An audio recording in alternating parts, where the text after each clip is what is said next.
Welcome to Spotlight on Student Government. In the studio we have Danielle Phillips, the seat for Public Relations in Senate. How are you doing, Danielle? Fantastic. How are you? I'm doing good. Now, for this past Tuesday, we had Mark Fisher, the substance abuse chair in the new rider policy. What does he actually do on campus? Well, basically, he's helping us to get the word out, to educate students about being responsible, about personal responsibility when it comes to alcohol, and basically the policies that the university has come up with to deal with the issue of alcohol, and to reinforce the drug policy as well. So he's there he used to be an addictions specialist, so he's a really important person for us on campus right now. What was the reasoning in bringing him into Senate? The reasoning was to get his feedback because he specializes in addictions, including alcohol and other drug use. He was a really great key person to bring into Senate and continually assess the alcohol policy and how it's going on campus. Now, Mark Fisher talked about how the alcohol policy was being perceived to push people off campus to drink. Is this assessment correct by him and other students, and how could this possibly change in the future? Well, basically, our goal, as student government and for the university is to keep students safe. So in keeping them safe, we want to do everything that we can. We all know that students like to have fun. Everybody likes to have fun. But the main goal is to, make sure that students are getting to and from where they need to go safely. And we're doing everything that we can to, try to keep people on campus. We have so many programs on the weekends. Every single weekend, there's always something to do. And the main reason that we do that is to keep people on campus, to get your friends to stay. And we're doing everything that we can to, continue to try and, help students become educated about it. Now, for safe rides, it's something we're looking into, making sure if you do decide to leave campus and, go to a party, that you're safe and coming back. That's really our main goal. So the Safe Rides program, what would the Safe Rides program actually entail, really? Well, there's a bunch of different models for the Safe Ride program. I've actually done some personal research and contacting other universities, find out what they're doing for Safe Rides. So the most proficient model is one in Texas A&M called Carpool. And basically, they rent vehicles from local companies, and they are able to have a head dispatcher, and students can call, any age, any class, even friends if they have friends with them, and the van goes and picks them up and assures that they're back to campus safely. They write down on the card where they were last night, and they don't judge, and it's non-judgmental. Now, there are, of course, pros and cons to introducing a Safe Rides program, but we're looking into the options. It is an option for us, and the main part, of course, is always funding. So there are fundraisers that we can do to, both from the university and by students to introduce the Safe Rides program. Now, the main goal is to bring the task force together under the supervision of Mark Fisher and decide if this is something that is if this is a direction that we want to go. So the reasoning for picking the Safe Rides program would be because the assessment was correct, that people are feeling that they are being driven off campus? People have different social cliques, and people have decided to move off campus. Many people have, and of course you want to be with your friends, so why not go off campus? But like I said, we're trying to keep people on campus. We're trying to keep people safe. That's really the main goal. Now, I heard that a committee is going to be created because the Safe Rides program is just in the works. Now, what kind of role would the Senate be taking in that committee? Well, we're asking the Senate and their constituents, the senators should ask their constituents what they think about what we can do to continue to enforce the personal responsibility aspect of the alcohol policy. So we're really asking senators to step up and take a voice and have a voice in this task force. So some senators have decided to, help us out and serve on the committee, and the committee will be discussing, ways to continue to educate students, ways to, keep them safe with possibly safe rides, and giving out local cab numbers are just a few of the ideas skimming the surface, and the committee will dive in a little more closely to see what's actually possible for the university. Now, he also talked about the Rider Initiative Substance of education, or RISE. Is that along the same lines of the Safe Rides program, or is that something totally different that he was mentioning in Senate? Well, basically, the RISE program is kind of the umbrella to everything. You know, substance abuse, it definitely includes alcohol. So and drugs and alcohol, everything. So basically, the RISE is really the umbrella program to everything else. Okay. And lastly, meanwhile, these programs aren't in effect yet, correct? Yes. So what is Senate doing to do in the meantime? There's a void right now. You guys have assessed the problem. What can we expect from Senate to do?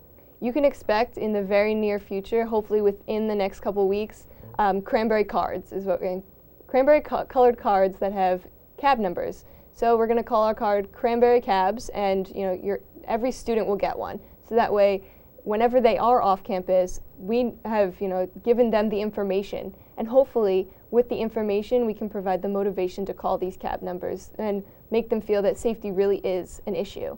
So and they definitely need to protect themselves. So in the next couple weeks, I believe the card is already designed. As soon as we get it printed, we're going to distribute it to all the students. Make sure everybody's aware that cab companies are out there, and it'll also have the rates and the phone numbers on it. Also mentioned in Senate, the lake was a big issue. What is being done right now as I speak to you about the lake? Well, we're looking at the options. Obviously, the most proficient option would be to dredge the lake, and of course this can be extremely costly. Really, the rain in the past couple days has actually improved. It has really helped it a lot, substantially, since I saw it just a few days ago. So the more rain we have, the better it will look. The fountain's up, back and running, and so we're looking into it. We're talking with facilities, keeping our options open. The main thing we need is rain, which is the one thing we haven't had. So what is the alumni saying about the lake? I hear that it always comes up in Senate that the alumni are really not liking the status of it. What are they doing? Are they willing to put money towards it? Well, from the Alumni Association, every alumni has pride in Rider. I mean, we all do. The Student Senate, all students on campus should have pride in what their campus looks like, and alumni are obviously no exception. So basically, the alumni have talked about it, and maybe we can see what the Alumni Association is willing to do. If there is some kind of contribution made to make the lake look better, I mean, that's something that we can discuss further along the lines. The two events that were discussed also were Unity Day and Magnus. We all know Magnus, but can you explain what Unity Day was? Unity Day was a huge success this past week. There was tons of people out for the celebration with the food at lunchtime yesterday. We had Dale Williams from Midnight Run speak. There was other seminars, and one of the keynote speakers, his name was Osama, and the reason he was here was because of his experience with hate crimes after September 11th. And overall, I think Unity Day was extremely successful. They had a very big turnout for it. Now, is Unity Day to try to bring the diverse cultures that we bring on this campus to a forefront, or is that just Absolutely. We do have so many diverse groups on campus, and sometimes it can go overlooked. That's why we have a diversity chair in Senate, to bring all the diverse groups together. And Unity Day is just one day where everybody can really enjoy the different cultures. I know between the food and the music and the lectures, it really gave you a different kind of perspective. We do live in a diverse world, and that's just not going to go away, so why not celebrate it? Is the Africa Dances that is coming up today, tomorrow, and Sunday part of the diverse culture that we're trying to bring on this campus? Absolutely. I mean, everybody has a different story to tell, and it should be heard, and that's just one way of expressing the different cultures between music, food, and like you said, the African dances is definitely a way that we celebrate our campus diversity. Excellent. Now, we all know that Magnus is coming up this Friday. Yeah. What can freshmen be looking forward to during that event? Well, I'm actually the chair of Midnight Magnus this year, so it's gotten bigger and bigger every year, and everybody's expectations seem to go up. this year's theme really does celebrate the spirit that the Bronx Zoo, what we're called, gives to the sport. So basically, our theme, Midnight Madness Goes Bronx Wild, and it's got the Bronx Zoo. And we have a Bronx Zoo entrance, we have a park entrance, benches and trees, a fountain, hopefully a working fountain by the time it comes, a mural, rainforest, bird sections, just everything you can imagine. And of course, the food, McDonald's, cheeseburgers, pizza, and we actually have Rita's water ice, and of course, your giveaways. SEC has really helped out. We have animal crackers going around, and we have a petting zoo coming from SEC for PreMagnus, and we have rally towels that say Zoo Rags is what we are calling them, with our new logo on it for fans to bring back every time that they come to a basketball game to rally around our basketball team. And it's really just celebrating the start of the season. Now, is the line going to be long? I know that it's a big problem every year, people waiting in that really long line. When should people start to rush out of their dorms to get in line for Magnus? Well, it really depends on what they want. If you're looking for a t-shirt, people start lining up at 7 o'clock, and yeah, you do wait in a long line for, those 3 hours. But luckily, SEC has planned their PreMagnus in conjunction with when they think the line will be starting. So they'll have activities, caricatures, and balloon animals there for entertainment purposes. And if you do want that, hot item t-shirt, you do need to get there early.